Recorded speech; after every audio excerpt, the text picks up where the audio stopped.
Hello दोस्तों, आज की इस वीडियो के दौरान हम बात करने वाले हैं Indian renewable energy developer agency limited यानी इरेडा के बारे में। सो गाइस, फिलहाल इस कंपनी को लेकर मार्केट में अपडेट काफ़ी ज़्यादा इंपॉर्टेंट देखने को मिल रही है। साथ ही साथ कंपनी की जो ट्रेडिंग विंडो पर भी एक बड़ी इंपॉर्टेंट अपडेट आ चुकी है, यानी कि Q2 नंबर्स पर। तो डिविडेंड बोनस से रिलेटेड क्या अपडेट रहने वाली है, और दोस्तों अभी के टाइम एक बड़ी अपडेट गवर्नमेंट की तरफ से देखने को मिली है, तो वो भी कवर करने वाले हैं। और नंबर्स कैसे रह सकते हैं इस पर भी चर्चा करेंगे। पर इन सब चीज़ों को डिस्कस करने से पहले बता दूं, बाय सेल के लिए कोई भी रिकमेंडेशन सजेशन नहीं रहने वाली, जानकारी ओनली एजुकेशन पर्पज़ के लिए रहेगी।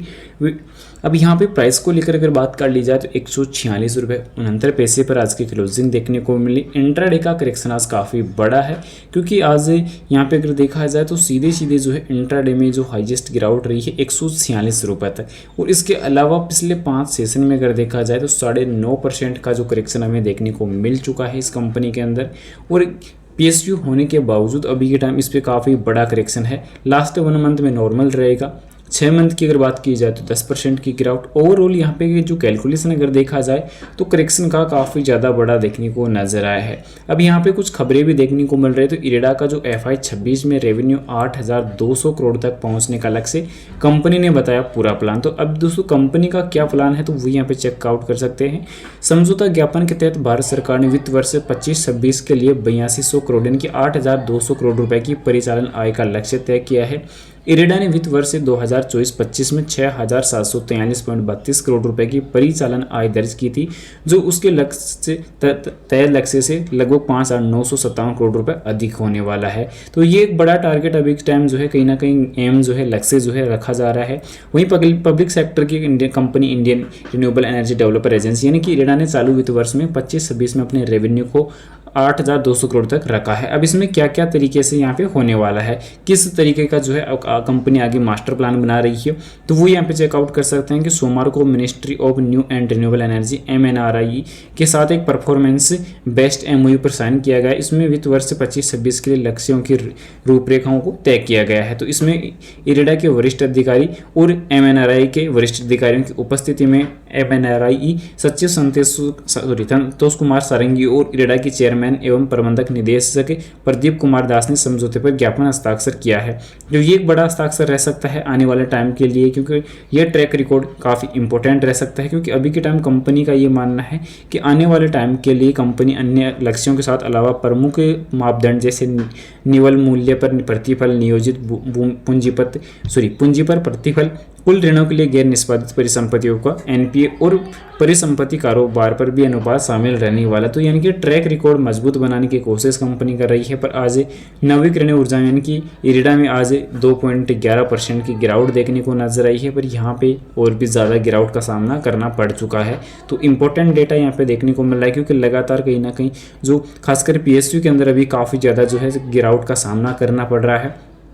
अभी यहाँ पे बात की जाए जो ऑफिशियल डिस्क्लोजर को लेकर, तो कंपनी की तरफ से यहाँ पे ट्रेडिंग विंडो क्लोजर को लेकर यहाँ पे जो है ऑफिशियल अपडेट आ चुकी है, जो आप यहाँ पे चेकआउट कर ही सकते हैं। तो कंपनी ने बता दिया है कि 1 अक्टूबर से 48 घंटे के लिए कंपनी के ट्रेडिंग विंडो क्लोज रहने वाली है। जो कंपनी के नंबर्स के कैलकुलेशन के लिए अभी के टाइम कंपनी की इनसाइड ट्रेडिंग क्लोज होने वाली है। पर कंपनी ने इस रिजल्ट के लिए अभी कोई भी डिविडेंड बोनस वगैरह के लिए अपडेट साझा नहीं किया है। तो 30 सितंबर के बाद कंपनी की जो है बोर्ड बैठक को लेकर कभी भी जो है बोर्ड मीटिंग को लेकर अपडेट आने वाली है। तो उस पर काफ़ी बड़ा ऐलान हो सकता है। काफ़ी बड़े नंबर्स की जो एक्सपेक्टेशन है वो काफ़ी बड़ी रह सकती है। तो फिलहाल इंपॉर्टेंट डेटा रह सकता है। पर यहाँ पे डिविडेंड बोनस इस कंपनी ने नहीं, तो पर यहाँ पे एक्सेलिया सॉल्यूशन इंडिया लिमिटेड ने यहाँ पे जो है डिविडेंड अनाउंसमेंट कर दिया, तो काफ़ी तगड़े वाला। तो फाइनल डिविडेंड कंपनी ने दिया है 24 अक्टूबर 2025, इसके रिकॉर्ड तिथि रहने वाली है। 40 रुपये का डिविडेंड कंपनी ने प्रोवाइड किया है। तो काफ़ी बड़ा ऐलान देखने को मिला, क्योंकि कंपनी ने पिछले टाइम 50 रुपये का जो है 23 जनवरी 2025 को इंटरम डिविडेंड दिया था। कंपनी का ट्रैक ऑन ट्रैक रिकॉर्ड अगर सालाना बेसिस पर अगर देखा जाए तो कंपनी काफ़ी मजबूत डिविडेंड देने के लिए जाती है। तो इस कंपनी का भी फाइनेंशियल डेटा आप चेकआउट जरूर से कर लेना। पर कंडीशन रहने वाली है अपनी फाइनेंशियल एडवाइजर के साथ डिस्कस करें या खुद का पर्सनल रिसर्च जरूर से कर ले। अब यहाँ पे बात आती है इरेडा को लेकर। तो इरेडा के नंबर्स के लिए सबसे पहले एसएसपी अगर देखते हैं तो लास्ट नंबर के दौरान यहाँ पे एसएसपी में बदलाव नजर आए थे, प्रमोटर्स कम हुए थे।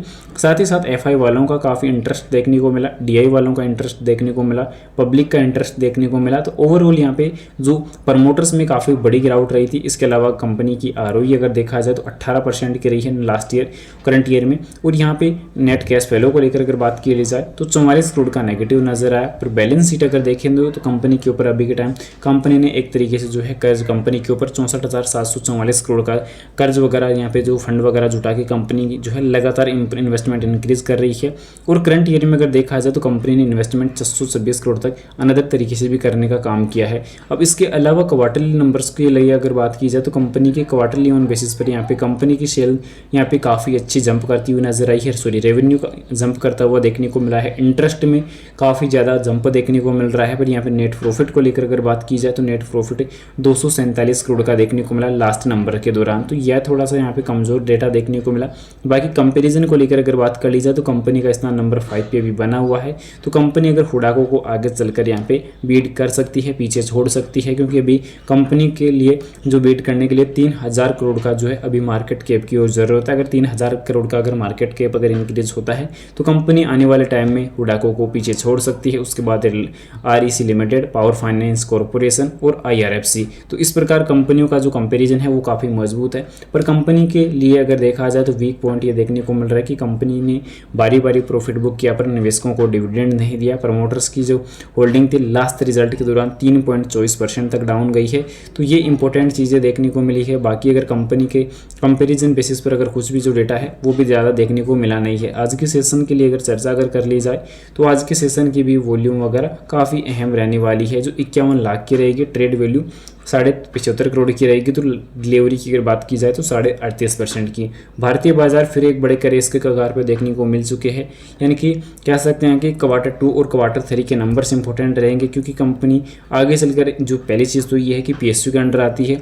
और पीएसयू के अंडर अगर आ रही है तो कंपनी आने वाले टाइम में बजट के लिए भी काफ़ी बड़ी उम्मीदें जो है प्लान कर सकती है, जिसमें गवर्नमेंट का काफ़ी बड़ा अहम रोल रहने वाला है। पीएसयू का होने का फ़ायदा भी कहीं ना कहीं बजट में ज़्यादा रह सकता है, क्योंकि अभी FY26 के बजट के पहले 2 क्वार्टरली नंबर सबके आना जरूरी है, क्वार्टर 2 और क्वार्टर 3। तो इसमें कितना क्या रेवेन्यू देखने को मिलता है, क्या प्रॉफिट बनते हैं, क्या कंपनी निवेशकों को डिविडेंड वगैरह प्रोवाइड करती है, तो ये भी सवाल रहेगा। साथ ही साथ भारतीय बाजारों की अगर बात कर ली जाए तो आज निफ्टी में एक बार फिर से बड़ा करेक्शन देखने को मिला, ऑलमोस्ट 1% का करेक्शन देखने को मिला।